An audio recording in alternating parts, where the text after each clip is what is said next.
अगर हम एक ऐसे व्यवसाय की कल्पना करें जो हर दिन अपनी 25% आमदनी सिर्फ इसलिए खो रहा है क्योंकि उसके ग्राहक वो ये भूल गए कि आज उन्हें आना था। हाँ, किसी भी अन्य उद्योग में तो इसे एक बहुत बड़ी आपदा माना जाएगा, राइट? बिल्कुल, मतलब तुरंत आपातकालीन बैठकें बुलाई जाएंगी। लेकिन हेल्थ केयर में और खास तौर पर हमारे क्लिनिक्स के अंदर इसे सालों से एक सामान्य बात मानकर स्वीकार कर लिया गया है। हाँ, जिसे मेडिकल भाषा में नो शो कहा जाता है, यानी मरीजों का अपॉइंटमेंट बुक करना और फिर ना आना। और ये पूरी अव्यवस्था एक बहुत बड़े बदलाव की मांग कर रही थी। तो शुरुआत करते हैं। मेरा नाम डॉक्टर राहुल है और मैं टिया हूँ। डॉक्टर सिनाप्स के इस चौथी गहन चर्चा में आपका स्वागत है। आज की इस विस्तृत चर्चा का मुख्य लक्ष्य ये समझना है कि कैसे एक आम मैसेजिंग ऐप, जिसका इस्तेमाल हम आमतौर पर तस्वीरें भेजने के लिए करते हैं, हाँ, व्हाट्सएप। बिल्कुल, WhatsApp was modern health care और क्लिनिक मैनेजमेंट का सबसे शक्तिशाली और ज़रूरी हिस्सा कैसे बन गया है। राइट। और इसके लिए हम डॉक्टर्स के मैनुअल्स और भारत में हेल्थ केयर संचार की गाइड्स का विश्लेषण कर रहे हैं ताकि ये जान सकें कि व्हाट्सएप ऑटोमेशन ने पुरानी व्यवस्थाओं को कैसे बदल दिया है। तो पुराने तरीकों की नाकामी को समझना यहाँ बहुत ज़रूरी है। पहले क्लिनिक मरीजों को एसएमएस या ईमेल के जरिए अपॉइंटमेंट्स की जानकारी देते थे, जो कि आप बिल्कुल काम नहीं करता। मतलब आज भारत में ईमेल का ओपन रेट महज 15 से 20% के बीच सिमट कर रह गया है। हाँ, ज़्यादातर लोग अपने निजी कामों के लिए रोज़ ईमेल चेक ही नहीं करते। और एसएमएस का हाल तो ये है कि वो प्रमोशनल मैसेजेस और स्पैम से इतना भर चुका है कि लोग उस पर ध्यान ही नहीं देते। वही तो, जब कोई बीमारी या अपॉइंटमेंट जैसी अहम बात हो तो इस तरह के माध्यमों पर निर्भर रहना एक बहुत बड़ा जोखिम है। यहीं पर व्हाट्सएप एक गेम चेंजर साबित होता है। आज भारत में इसके 50 करोड़ यानी 500 मिलियन से ज्यादा यूजर्स हैं। और इसकी पहुंच सिर्फ युवाओं तक सीमित नहीं है। हाँ, एक 70 साल का बुजुर्ग मरीज भी आज व्हाट्सएप चलाना जानता है। बिल्कुल, और आंकड़ों के मुताबिक व्हाट्सएप का ओपन रेट 90% से भी ज्यादा है। और सबसे दिलचस्प बात यह है कि ज्यादातर संदेश डिलीवर होने के सिर्फ 3 मिनट के अंदर, हाँ, सिर्फ 3 मिनट में पढ़ लिए जाते हैं। तो जब एक क्लिनिक स्वचालित रूप से यानी बिना किसी इंसानी दखल के व्हाट्सएप ऑटोमेशन का इस्तेमाल करता है तो इसका असर सीधा ऑपरेशंस पर दिखता है। एकदम सही। जो क्लिनिक्स इसे सही से इस्तेमाल कर रहे हैं वहां नो शो की दर 25% से गिरकर 10% से भी नीचे आ गई है। ये आंकड़ा वाकई ध्यान खींचता है। लेकिन अगर हम थोड़ी गहराई में जाएं तो क्या ये व्हाट्सएप ऑटोमेशन सिर्फ एक डिजिटल एसएमएस भेजने का नया तरीका है? नहीं, ये सिर्फ माध्यम बदलने की बात नहीं है। तो फिर क्या है? मतलब इससे रिश्ते की बुनियाद कैसे बदल रही है? ये असल में संज्ञानात्मक बोझ या कॉग्निटिव लोड कम करने की बात है। इसे ऐसे समझना होगा कि आज के दौर में मरीज जानबूझकर अपॉइंटमेंट नहीं भूलता। हाँ, वो अपनी जिंदगी में व्यस्त होता है। बिल्कुल, वो इतना व्यस्त है कि चीजें उसके दिमाग से निकल जाती हैं। तो जब सिस्टम मरीज को उसके अपॉइंटमेंट से ठीक 24 घंटे पहले और फिर 2 घंटे पहले एक स्वचालित रिमाइंडर भेजता है, जिसमें डॉक्टर का नाम, समय और क्लिनिक का लोकेशन शामिल होता है, हाँ, तो मरीज को कुछ भी याद रखने की जरूरत नहीं पड़ती। ये तकनीक असल में उस चिंता को खत्म कर रही है जो शेड्यूलिंग को लेकर पैदा होती है। तो अपॉइंटमेंट याद दिलाना और मरीज को क्लिनिक तक ले आना तो बस पहला कदम हुआ। असली अफरा तफरी तो तब शुरू होती है जब वो क्लिनिक के दरवाजे पर पहुंचता है। ओह, वो वेटिंग रूम वाला तनाव। मुझे तो पुराने तरीके से चलने वाले क्लिनिक्स बिल्कुल किसी ऐसे रेलवे स्टेशन की तरह लगते हैं जहां कोई डिस्प्ले बोर्ड ही नहीं है। सच में, हर कोई रिसेप्शन पे जाकर बस एक ही सवाल पूछ रहा है कि मेरा नंबर कब आएगा। वही तो, इसी अफरा तफरी को खत्म करने के लिए डॉक्टर्स जैसे आधुनिक सिस्टम्स लाइव कानबैन बोर्ड और क्यूआर कोड चेक इन का इस्तेमाल करते हैं। जरा रुकिए, ये कानबैन बोर्ड, ये शब्द तो आमतौर पर सॉफ्टवेयर डेवलपमेंट में सुना जाता है। एक क्लिनिक में ये कैसे काम करता है? कानबन का मूल अर्थ है एक ऐसा विजुअल बोर्ड जो काम की स्थिति को स्पष्ट दिखाए। इसे एक डिजिटल स्क्रीन की तरह सोचिए जिसे स्टाफ अपने कंप्यूटर पर देखते हैं। अच्छा, तो रजिस्टर की जगह स्क्रीन? हाँ, इस स्क्रीन पर अलग अलग कॉलम्स बने होते हैं जैसे वेटिंग, वाइटल्स डन, कंसल्टिंग और बिल्ड। तो जैसे ही मरीज एक चरण से दूसरे चरण में जाता है उसका नाम शिफ्ट हो जाता है। बिल्कुल, डिजिटल रूप से खिसका दिया जाता है। स्टाफ को पन्ने नहीं पलटने पड़ते हैं, सब कुछ एक नजर में सामने होता है। लेकिन ये प्रक्रिया मरीज के लिए कैसे शुरू होती है? क्योंकि रिसेप्शन पे तो स्टाफ पहले से ही फोन कॉल्स में उलझा रहता है। यहीं पर QR कोड चेक इन काम आता है।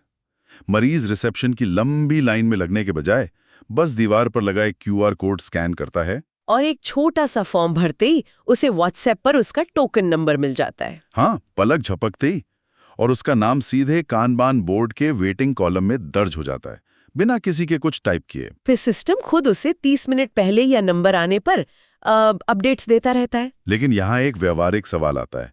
मतलब मरीज वैसे ही अपनी बीमारी को लेकर तनाव में है। इतने सारे स्वचालित संदेश, टोकन नंबर, फिर 30 मिनट का रिमाइंडर, क्या वो घबराएगा नहीं? आपको लगता है वो इसे स्पैम समझेगा? हाँ, स्पैम तो किसी को भी पसंद नहीं है। स्पैम और जरूरी जानकारी के बीच का अंतर संदर्भ यानी कॉन्टेक्स्ट तय करता है। इंसान स्पैम से तब चिढ़ता है जब जानकारी उसके काम की ना हो। जैसे कोई अनचाहा विज्ञापन। बिल्कुल।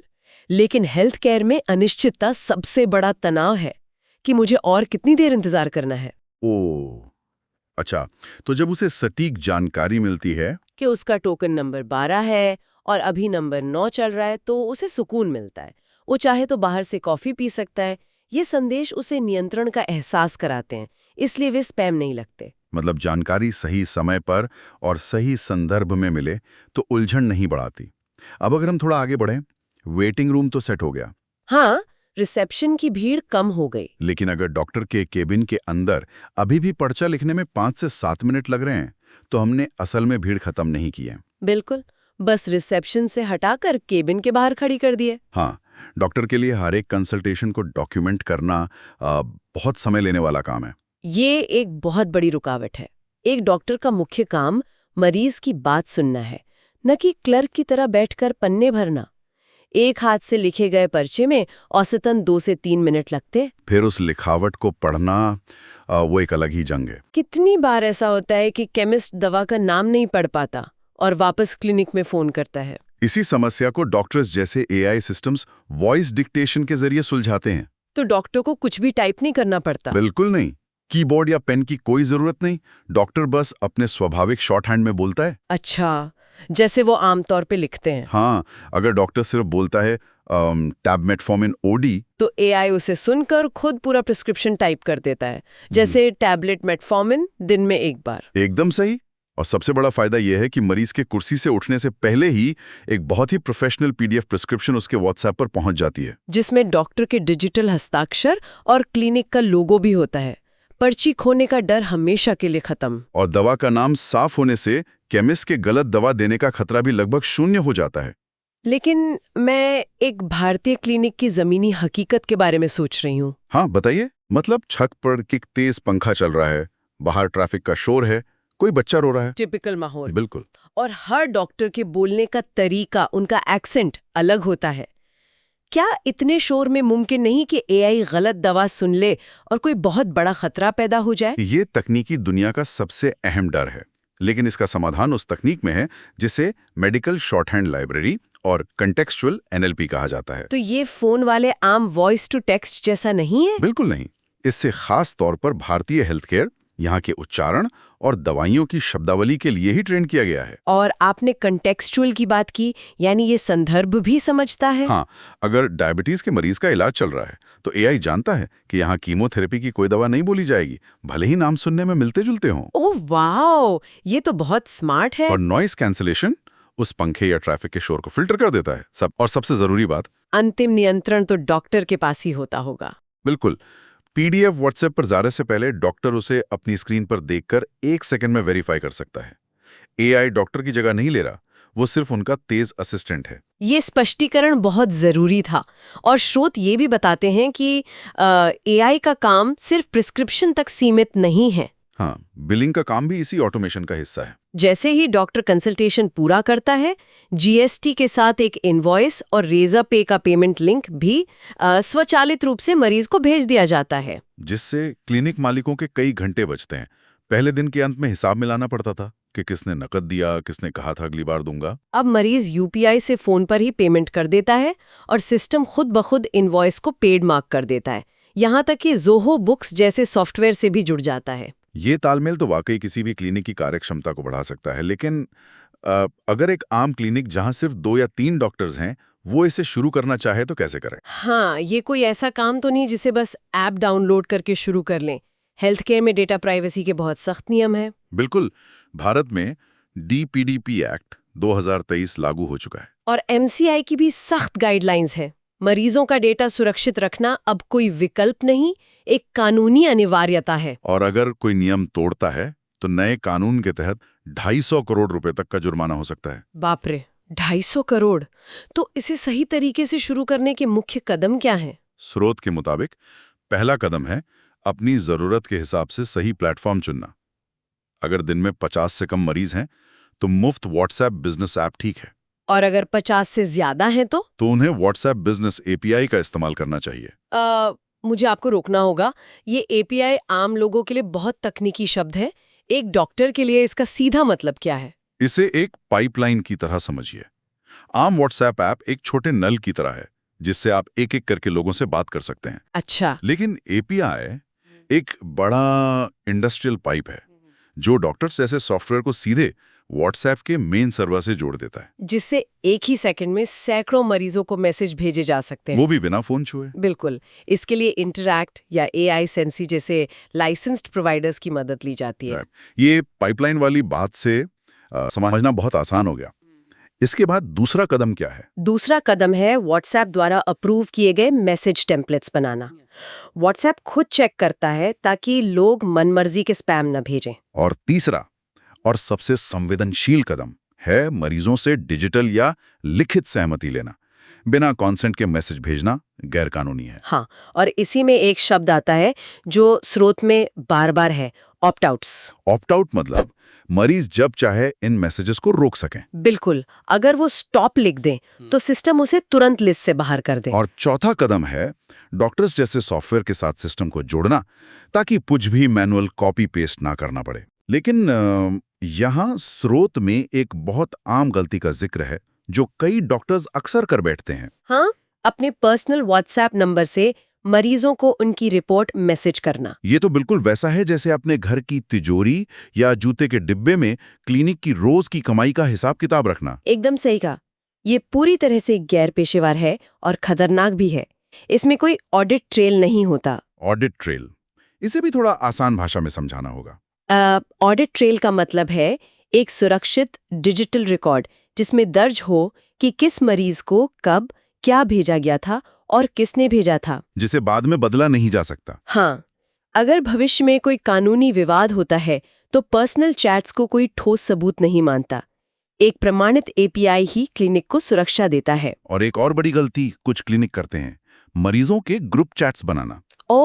एक ही ग्रुप में अलग-अलग मरीजों की रिपोर्ट्स भेजना, ये तो प्राइवेसी का सबसे बड़ा उल्लंघन है। हाँ, सबके नंबर्स एक दूसरे को दिख जाते हैं। डॉक्टर्स इस पूरे संचार को 1-to-1 और पूरी तरह सुरक्षित रखता है। इसी सुरक्षित ऑटोमेशन का एक और बहुत बेहतरीन इस्तेमाल क्रॉनिक बीमारियों वाली मरीजों के लिए होता है। जैसे जो सालों से ब्लड प्रेशर या डायबिटीज से जूझ रहे हैं। हाँ, उन्हें 30 या 90 दिन बाद दवाइयों का रीफिल रिमाइंडर भेजना AI के जरिए बहुत आसान हो जाता है। अगर कोई रिसेप्शनिस्ट रोज रजिस्टर खोल के 100 लोगों को कॉल करने बैठे तो उसका पूरा दिन उसी में निकल जाएगा। और AI शेड्यूलिंग हर मरीज को व्यक्तिगत ध्यान देना मुमकिन बनाता है। तो अगर हम इस पूरी विस्तृत चर्चा को समेटें, हमने देखा कि व्हाट्सएप ऑटोमेशन सिर्फ एक मैसेजिंग टूल नहीं है। यह असल में व्यस्त डॉक्टर्स और अपनी बीमारी को लेकर परेशान मरीजों के बीच एक बहुत मजबूत पुल है जो आधुनिक हेल्थ केयर की तरफ ले जाता है। और डॉक्टर्स का AI इस सफर को बिना किसी रुकावट के चलाने में एक अहम भूमिका निभा रहा है। जो भी लोग इन सुगंधों का खुद अनुभव करना चाहते हैं वे www.doctrist.in पर जाकर एक डेमो बुक कर सकते हैं। या फिर उनके व्हाट्सएप नंबर +91 7400428062 पर मैसेज भेज सकते हैं। चर्चा खत्म करने से पहले शुरुआत में हमने जिस रेलवे स्टेशन वाली अफरा कफरी की बात की थी उसे याद करें। आज हमने देखा कि कैसे AI उस अव्यवस्था को शांत कर रहा है। हाँ, पर ये सब देखकर मेरे जहन में एक आखिरी सवाल आ रहा है। क्या सवाल? अगर आने वाले कुछ ही सालों में एआई और व्हाट्सएप मिलकर अपॉइंटमेंट्स, रिमाइंडर्स, प्रिस्क्रिप्शंस, इनवॉइसिंग सब अकेले संभाल लेंगे, तो क्या रिसेप्शनिस्ट की डेस्क हमेशा के लिए गायब हो जाएगी? या फिर उनका काम बदलकर एक पेशेंट एम्पैथी मैनेजर जैसा हो जाएगा, जहां उन्हें फाइलों में उलझने के बजाय सिर्फ उस डरे हुए मरीज की संवेदना को समझने पर ध्यान देना होगा। ये एक ऐसा सवाल है जो हम सबको सोचने पर मजबूर करता है।